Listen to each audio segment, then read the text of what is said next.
اعوذ باللہ من الشیطان الرجیم بسم اللہ الرحمن الرحیم وَإِن كَانَ كَبُرَ عَلَيْكَ إِعْرَاضُهُمْ وَإِنِ اسْتَطَعْتَ أَن تَبْتَغِيَ نَفَقًا فِي الْأَرْضِ أَوْ سُلَمًا فِي السَّمَاءِ فَتَأْتِيَهُم بِآيَةٍ وَلَوْ شَاءَ اللَّهُ لَجَمَعَهُمْ عَلَى الْهُدَى وَلَا تَكُونَنَّ مِنَ الْجَاهِلِينَ۔ اور اگر آپ پر ان کی بے رخی گراں گزرتی ہے تو اگر آپ میں طاقت ہے کہ زمین میں کوئی سرنگ ڈھونڈو یا آسمان میں کوئی سیڑھی لگاؤ تو ان کے پاس کوئی نشانی لے آؤ، اور اگر اللہ تعالیٰ چاہتا تو یقیناً ان سب کو ہدایت پر جمع کر دیتا، چنانچہ آپ نادانوں میں سے ہرگز نہ ہونا۔ سورۃ الانعام آیا 35۔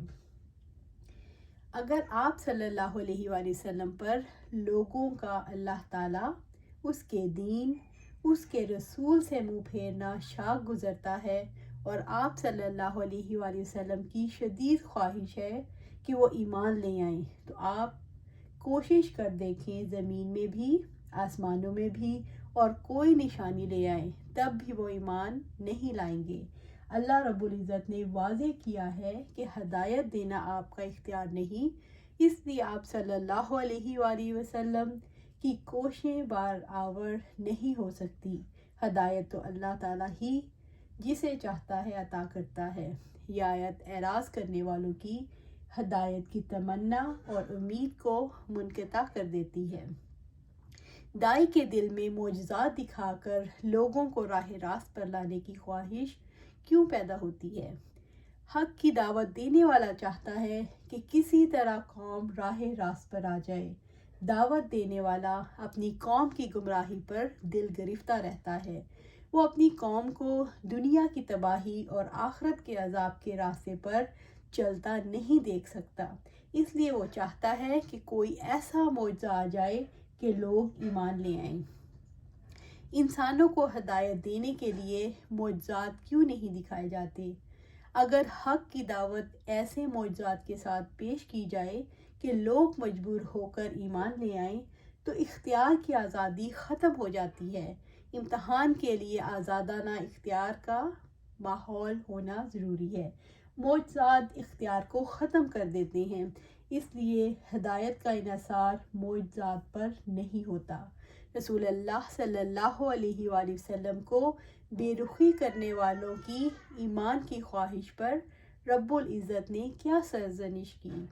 اگر برداشت نہیں ہوتی اور معجزہ دکھانا چاہتے ہیں تو استطاعت ہے تو زمین میں کوئی سرنگ ڈھونڈ لیں، آسمان تک پہنچنے کے لیے کوئی سیڑھی لگا لیں، کوئی حیران کوئی معجزہ پیش کر دیں۔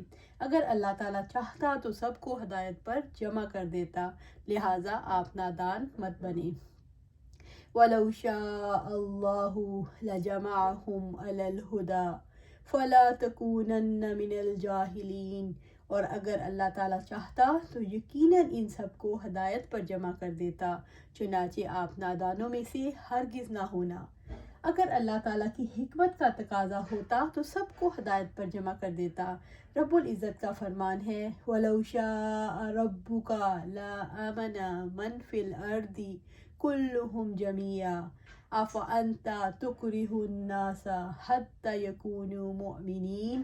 اور اگر آپ کا رب چاہتا تو زمین میں جو ہیں سب اکٹھے ضرور ایمان لاتے، تو کیا آپ لوگوں کو مجبور کریں گے یہاں تک کہ وہ سب مومن ہو جائیں؟ سورۃ یونس آیا 99۔ اللہ تعالیٰ کے رسول کے دل میں لوگوں کے ایمان کی بہت تڑپ تھی۔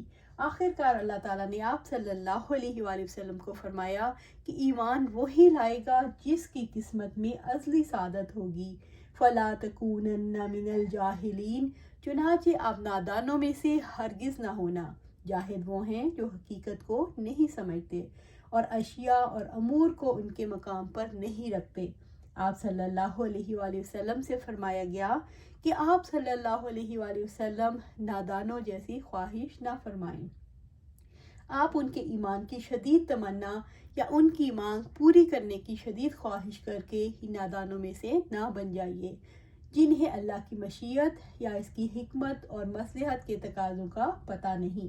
اللہ تعالیٰ نے انسانوں کو جبراً ہدایت پر جمع نہیں کیا، پھر اس کے مقابلے میں کیا طریقہ کار اختیار کیا؟ اللہ تعالیٰ نے انسان کو خاص مقصد کے لیے پیدا کیا ہے کہ اس کا امتحان لیا جائے۔ اللہ تعالیٰ نے حق کو انبیاء کے توسط سے انسانوں کے سامنے رکھا۔ اس نے ماننے اور نہ ماننے کا اختیار دیا۔ اس نے آخرت میں انصاف کا دن رکھا اور جزا اور سزا کا قانون دیا۔ اللہ تعالیٰ نے آزاد مرضی سے قبول کرنے کی جانے والی ہدایت پر اجر رکھا ہے اور جبر کا راستہ اختیار نہیں کیا۔ انما یستجیب الذین یسمعون والموتى یبعثهم اللہ ثم الیہ یرجعون۔ بلا شبہ قبول تو صرف وہی لوگ کرتے ہیں جو سنتے ہیں، اور مردوں کو تو اللہ تعالیٰ اٹھائے گا، پھر وہ اس کی طرف لوٹائے جائیں گے۔ سورۃ الانعام آیا 36۔ حق کی دعوت پر کیا رد عمل سامنے آتے ہیں؟ حق کی دعوت پر دو گروہ سامنے آتے ہیں۔ ایک گروہ وہ جو قبول کر لیتا ہے اور دوسرا قبول نہیں کرتا۔ انما یستجیبو، بلا شبہ قبول کرتے ہیں۔ اللہ تعالیٰ نے نبی صلی اللہ علیہ وآلہ وسلم سے فرمایا کہ آپ صلی اللہ علیہ وآلہ وسلم کی دعوت تو وہی قبول کریں گے جو آپ کے حکم پر لبیک کہیں گے۔ الذین یسمعون، وہی لوگ جو سنتے ہیں، جو اپنے دل سے سنتے ہیں۔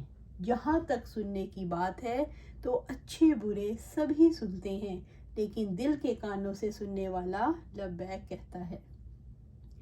آپ صلی اللہ علیہ وآلہ وسلم کی باتیں سن کر وہی مانے جو آپ صلی اللہ علیہ وآلہ وسلم کی باتوں یعنی احادیث کو سمجھنے کی کوشش کرے گا اور انہیں یاد رکھے گا۔ رب العزت کا فرمان ہے، میری طرف وحی نہیں کی جاتی اس کے سوا کہ یقیناً میں صرف کھلم کھلا خبردار کرنے والا ہوں۔ سورۃ یاسین آیا 70۔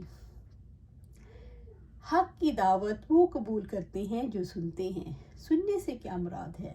حق کی دعوت اللہ تعالیٰ کے کلام کے ذریعے ظاہر ہوتی ہے۔ انسان کے منہ سے نکلے ہوئے کلام میں سے اللہ تعالیٰ کے کلام کو پا لینا تب ہی ممکن ہے جب انسان کے دل کے دروازے کھلے ہوں۔ کھلے دل کے ساتھ سننے والے کلام کو قبول کر لیتے ہیں اور ان کے دل زندہ ہو جاتے ہیں۔ وَالْمَوْتَى يَبْعَثُهُمُ اللَّهُ، اور مردوں کو تو اللہ تعالیٰ اٹھائے گا۔ مشرکین مردوں کی مانند ہیں، ان سے ایمان کی توقع کیسے کی جا سکتی ہے؟ ایمان تو وہ لائیں گے جو زندہ ہوں گے اور اللہ رسول کی باتیں غور سے سنیں گے اور ان کی عبرت حاصل کریں گے۔ آپ صلی اللہ علیہ وآلہ وسلم کی دعوت کا جواب تو وہ لوگ دیں گے جن کے دل زندہ ہیں اور جو دل کے کانوں سے سنتے ہیں اور قبول کرتے ہیں، اور وہ لوگ جن کے دل مر چکے ہیں انہیں یہ کبھی شعور نہیں کہ ان کی سب سے بڑی ضرورت کیا ہے۔ ایسے لوگ آپ صلی اللہ علیہ وآلہ وسلم کی دعوت کو قبول نہیں کریں گے اور نہ وہ آپ صلی اللہ علیہ وآلہ وسلم کی اطاعت کریں گے۔ رب العزت کا فرمان ہے، وَمَا يَسْتَوِي الْأَحْيَاءُ وَلَا الْأَمْوَاتُ إِنَّ اللَّهَ يُسْمِعُ مَن يَشَاءُ وَمَا أَنْتَ بِمُسْمِعٍ مَّن فِي الْقُبُورِ، اور نہ زندہ اور نہ مردہ برابر ہو سکتے ہیں۔ یقیناً اللہ تعالیٰ جسے چاہتا ہے سناتا ہے، اور آپ ان کو ہرگز نہیں سنا سکتے جو قبروں میں ہیں۔ سورۃ فاطر آیا 22۔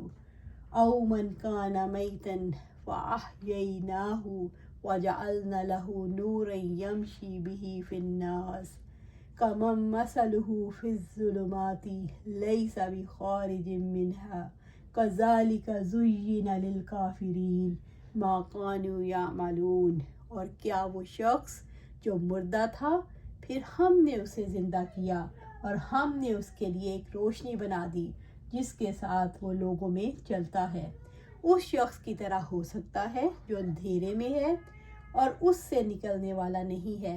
اس طرح کافروں کے لیے خوشنما بنا دیے گئے جو وہ عمل کرتے تھے۔ سورۃ الانعام آیا 122۔ اللہ تعالیٰ اپنے کلام سے مردہ دلوں کو زندہ کرتے ہیں۔ اس آیت میں مردہ سے کیا مراد ہے؟ مردہ سے مراد ایسے انسان ہے جس کی فطرت کام نہیں کرتی، نہ وہ سنتا ہے اور نہ ہی قبول کرتا ہے، وہ جس کے اندر حق کو قبول کرنے کی استطاعت جاتی رہتی ہے۔ کیا نبی ایسے مردہ کو زندہ کر سکتے ہیں؟ مردہ دلوں کا علاج نبی کے پاس نہیں ہوتا، ان کے دلوں پر دلیل اثر انداز نہیں ہوتی۔ مردوں کو اللہ تعالیٰ چاہے تو زندہ کر سکتا ہے۔ وَالْمَوْتَ يَبْعَثُهُمُ اللَّهُ ثُمَّ إِلَيْهِ يُرْجَعُونَ، اور مردوں کو تو اللہ تعالیٰ اٹھائے گا پھر اس کی طرف لوٹائے جائیں گے۔ جو لوگ اپنی فطرت مسخ کر بیٹھتے ہیں، حق کو قبول نہیں کرتے، ان کا معاملہ اللہ تعالیٰ کی مشیت سے وابستہ ہو جاتا ہے، چاہے تو ان کے دلوں کو زندگی عطا کر دے۔ مردہ دلوں کو اللہ تعالیٰ قیامت کے دن اٹھائے گا اور آخری فیصلہ اللہ تعالیٰ کا ہوگا۔ ان لوگوں کے لیے وعدے کا وقت قیامت کا دن ہے۔ اس دن اللہ تعالیٰ دوبارہ زندہ کرے گا اور سب اس کی طرف لوٹائے جائیں گے۔ اس آیت کے ظاہری معنی لیے جائیں تو اس سے مراد ہے قیامت کے دن اللہ تعالیٰ مردوں کو زندہ کرے گا اور ان کے اعمال کا حساب کتاب لے گا۔ تو ہمیں چاہیے کہ اس زندگی کی دنیا میں ہی جو دنیا کی زندگی ہے اسی میں سبق سیکھ لیں، آخرت کا انتظار نہ کریں، ابھی سے اپنے دل پہ پڑے پردوں کو اٹھائیں، حق کی دعا کریں کہ اللہ ہمیں ہدایت پہ رکھے اور اس پہ ہمیں ثابت قدم رکھے۔ آمین یا رب العالمین۔